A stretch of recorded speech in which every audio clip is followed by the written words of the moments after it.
There are a lot of mysteries that have not been solved on the internet, but these 5 are the most disturbing ones. So get ready. In 2015, a YouTube channel called Unfavorable Semicircle appeared, quickly becoming one of the most disturbing mysteries the platform has ever seen.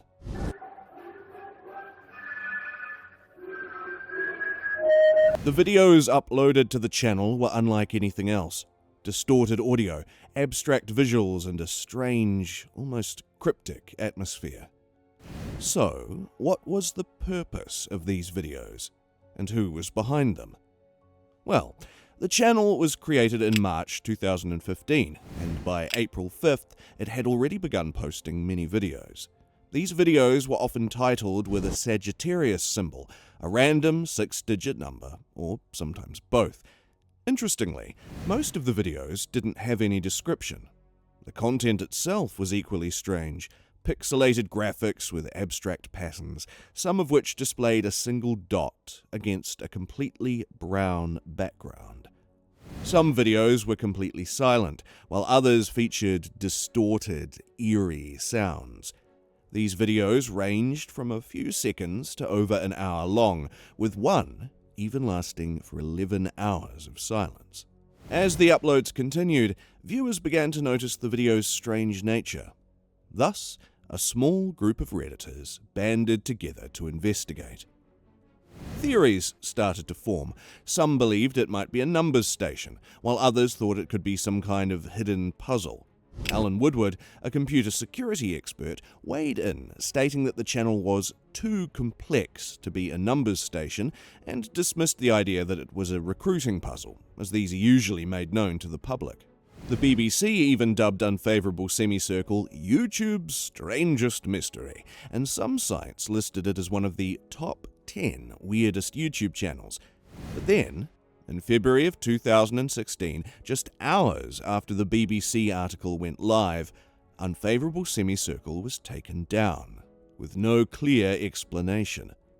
As a result, the mystery surrounding the channel only deepened. In 2017, analysts discovered a Google Plus page with the name Unfavorable Semicircle, which was linked to the channel. This led to a Twitter account named Unfavorable Semicircle and eventually to a backup channel. So, this backup continued to upload the original videos and even added new ones for about 3 weeks, before everything came to a sudden stop. The last video was titled Reset Strange YD and was online for only 30 minutes before it too was deleted. After that, almost all the accounts linked to Unfavorable Semicircle vanished. But what made these videos so strange? Well, upon closer examination, people began to notice something even more bizarre. When the video frames were overlapped, they revealed dark, grainy images, some related to astrology and space satellites. Also, the audio in many of these videos only added to the unsettling nature. The videos had an unusual effect on devices. Many viewers reported that their phones and Nintendo Switches would crash or slow down when trying to play the videos. While the cause of this remains unclear, it's suspected to be tied to how the videos were compressed or how they overloaded device memory. But perhaps the most chilling aspect of the Unfavorable Semicircle videos was lock and D-lock. These videos in particular led many to believe they contained the key to unlocking the mystery. In 2016, a Redditor made a discovery. By arranging each frame of lock side by side, a recognizable image emerged.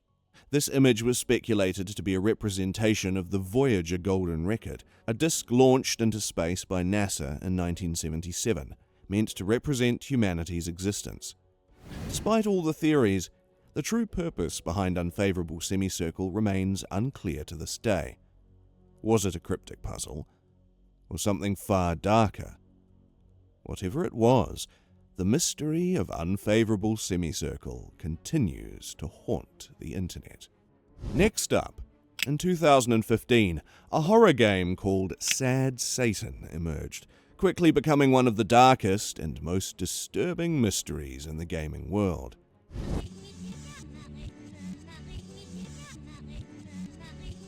Created by an anonymous figure known only as ZK, who operates on the dark web, Sad Satan was unlike anything players had ever experienced. The game itself is a first-person exploration experience, where the player walks through poorly lit, colourless hallways. There's no clear objective or end goal, just a haunting, almost surreal atmosphere that makes the player feel trapped in an unsettling world. As you navigate these dim corridors, the game is interrupted by disturbing, full-screen images that appear at random intervals, forcing the player to wait until they disappear before continuing. But what truly sets Sad Satan apart from other horror games is the audio. The soundscape is a jarring mix of overlapping audio clips, including interviews with notorious criminals like Charles Manson. Some of the audio is distorted or reversed, and at times you'll hear unsettling music such as the song I Love Beijing Tiananmen, which plays at the beginning of the game. The chilling soundtrack is further enhanced by reversed clips from the Swedish Rhapsody numbers station and the Doors' rendition of Alabama Song, with the phrase "Show me the way to the next little girl" repeating over and over. However, these auditory choices are not accidental. They contribute to the game's overall theme of child abuse and exploitation. As you progress, the visuals become even more disturbing. Periodic images flash across the screen, some of which focus on notorious figures linked to abuse and criminal activity. Among these are photos of individuals connected to the UK's Operation Yewtree, a police investigation into child sexual abuse, such as Jimmy Savile and Rolf Harris. There are also disturbing images of Japanese killer Tsutomu Miyazaki, a known child murderer and cannibal. Even political figures like former UK Prime Minister Margaret Thatcher and former US President John F. Kennedy make an appearance. Other unsettling images include sculptures of Lady Justice and photographs of Andres Escobar, a Colombian footballer tragically murdered in 1994. Also, the game's characters are equally bizarre. The only characters you encounter are static, lifeless children. However, in a final twist in the game, one of these children starts to follow the player, causing contact damage when they get too close. With no way to defend yourself or heal, it's inevitable that the player will fail this section, adding to the game's sense of helplessness and dread.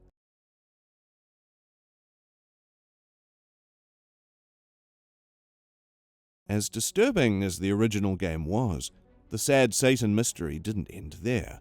Clones of the game appeared, some even darker than the original. These offshoots featured more graphic and grotesque images, including pictures of mangled corpses and, in some versions, disturbing illustrations of child pornography. The extreme nature of these images pushed the boundaries of what many considered acceptable in gaming, further fueling the game's dark reputation. Furthermore, the game was famously covered by the YouTube channel Obscure Horror Corner. However, following their coverage of Sad Satan, the channel was mysteriously deactivated. At that time, many speculated that the game was created by the owner of the Obscure Horror Corner channel as a way to draw in viewers and increase subscribers. Also, with its unsettling themes, Sad Satan gained worldwide attention. It became so popular that even well-known YouTubers started playing it. But the question remains, what was the true purpose behind Sad Satan? Was it an attempt to create a psychological horror experience, or was it a dark experiment? Whatever the case may be, Sad Satan has left a lasting impact on the gaming community and remains one of the mysteries of the internet. Moving on. In 2015, a mysterious video known as 11BX1371 began circulating on the internet, sparking one of the most disturbing unsolved mysteries.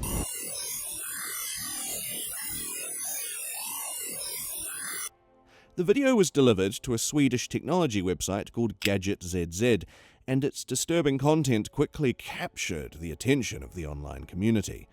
The video itself is only 2 minutes long, shot in black and white, and features a strange figure wandering through a decaying, abandoned building. This figure is appearing what appears to be a plague doctor costume, a look that immediately evokes images of death and disease. Behind the figure, through the gaps in the building's crumbling walls, you can see a desolate forest. The figure holds up a hand to a light, which blinks erratically, while a loud, discordant buzzing noise fills the air. The video was sent to John Eric Johnny Krabichler, the founder of Gadget ZZ, in an envelope with no return address. Also, the envelope was stamped from Warsaw and addressed simply to Johnny K. Inside, Krabichler found a DVD with a strange string of letters and numbers written on it, which at first glance seemed like a product key.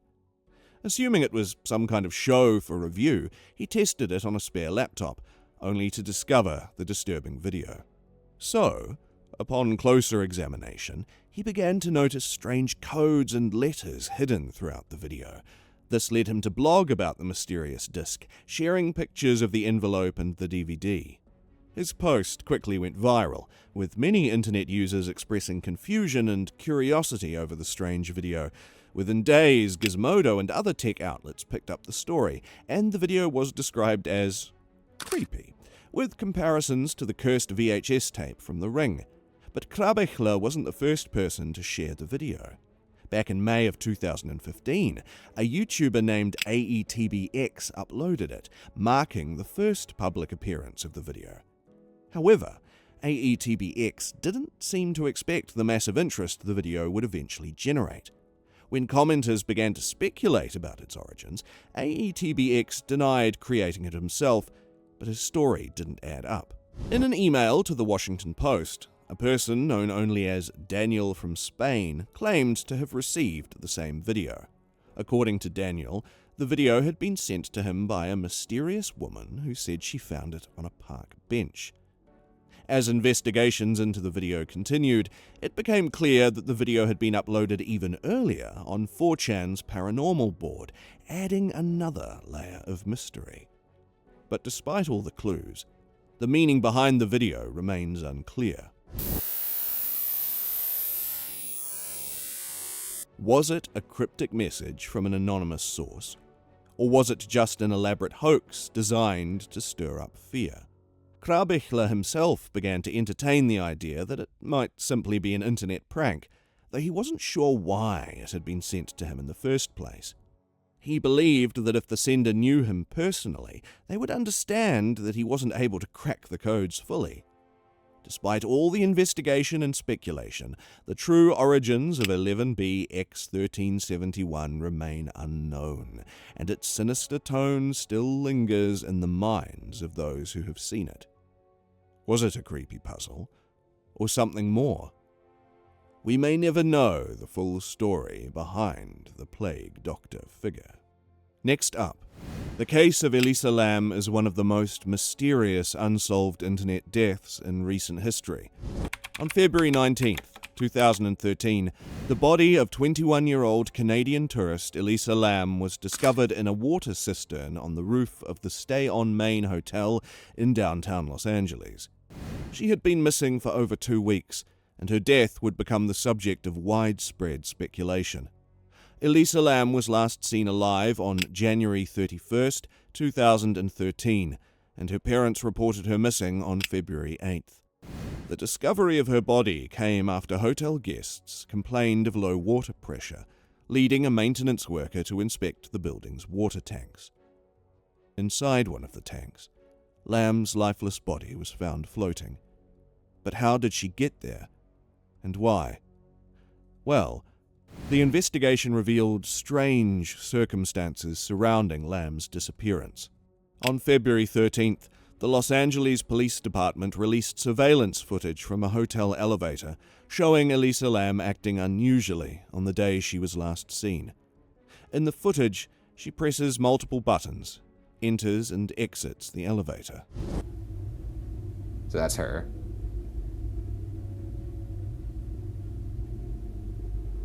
Like, why is she? It like looks like she's hiding. I'm not sure what. Looks like someone was chasing her, but I feel like you wouldn't get out of the elevator if someone was chasing you. And seems to be speaking or gesturing to someone who isn't visible in the footage. I mean, she appears to be moving her hands in like a really weird, inhuman way. Like, How is the elevator doors not closed yet? I have no idea. It almost looks like she's talking to somebody right now, right? Does it not look like she's talking to somebody directly in front of her? Thus, the footage quickly went viral, sparking intense public interest in the case. The Los Angeles County Coroner's Office ruled Lamb's death an accident, with bipolar disorder being a contributing factor. However, the autopsy could not explain how Lamb had ended up in the water tank. All the access points to the roof of the hotel were locked, and the only people with the keys were hotel employees. The fire escape could have potentially allowed her to access the roof, but investigators found no trail leading to the fire escape, and there was no evidence that she had gone there. Adding to the mystery, the water tank itself posed several questions. The tanks were covered with heavy lids, making it nearly impossible for someone to climb in from the inside. Hotel workers used ladders to access the tanks, and the lids couldn't be removed without external assistance. When Lamb's body was found, the lid was open, which led many to wonder if Lamb could have closed it behind her after climbing inside. Yet, no one could explain how she had managed to access the roof in the first place, or how she would have managed to get inside the tank. Some theories have pointed to the disturbing possibility that Elisa Lamb may have been under the influence of drugs at the time of her death, despite no illegal substances being found in her toxicology report. Some speculated that the drugs could have broken down during her body's decomposition in the water tank, or that she may have been taking rare drug combinations that weren't detectable. Others believe Lamb may have suffered a psychotic episode due to her bipolar disorder, potentially triggered by stopping her medication. Adding to the intrigue, the autopsy report revealed some troubling details.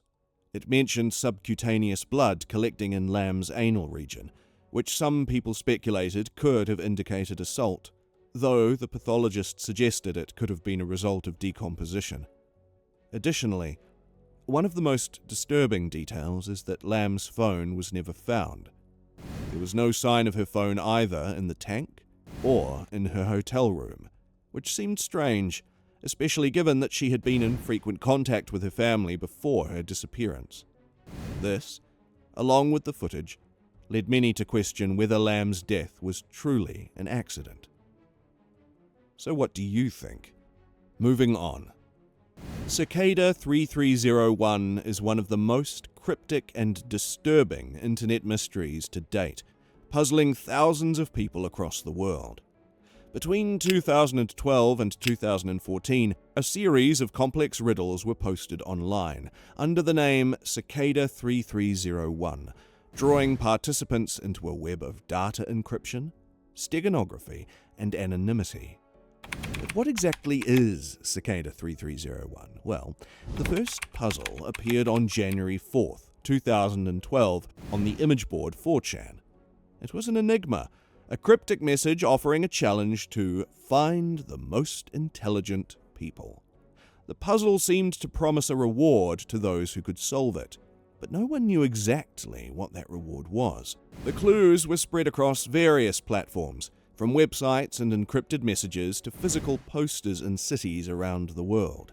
Some riddles even required knowledge of obscure fields like cryptography, art, and literature. A second round appeared on January 4th, 2013, followed by another on January 4th, 2014, and then nothing.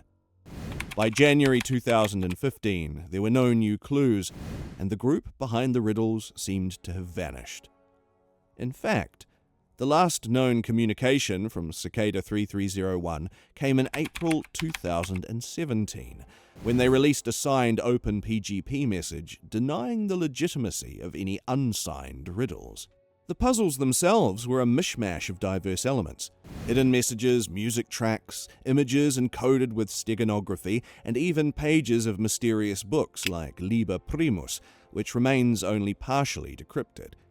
What's truly bizarre is that no one ever figured out what Cicada 3301 was actually trying to achieve. Some people speculate that Cicada 3301 is a recruitment tool for government agencies like the NSA, CIA, or MI6. Others believe it's a front for a hacker collective or even a cyber mercenary squad. Some think it's all part of an alternate reality game, although it's unclear if any commercial entity or individual has ever attempted to monetize it. Some clues even led to locations, including the United States and Poland. In fact, 2 pieces of music titled The Instar Emergence and Interconnectedness were even included in the clues, but the identities of the composers remain unknown. But the mystery doesn't end there. In 2015, authorities in Chile claimed that Cicada 3301 was a hacker group involved in illegal activities, although the group denied any criminal involvement, issuing a signed PGP statement rejecting the accusations. The connection to hacking groups only deepened when a separate hacking collective, also calling themselves 3301, compromised Planned Parenthood's database. Cicada 3301 quickly distanced themselves from the event, reaffirming that they were not involved. Some even speculated that Cicada 3301 was linked to the rise of QAnon, a political conspiracy theory that gained traction on the internet. Early QAnon followers believed that the Cicada puzzles could help decrypt the mysterious Q messages. But again, there has been no official confirmation from Cicada 3301 about any affiliation with QAnon. So what is Cicada 3301? Well, the truth remains elusive, and the mystery of Cicada 3301 continues to fascinate those who dare to dive into its cryptic puzzles. For more videos like this, make sure you hit the subscribe button and like this video. Comment below which case you find the most terrifying, and don't forget to press the bell icon for future notifications.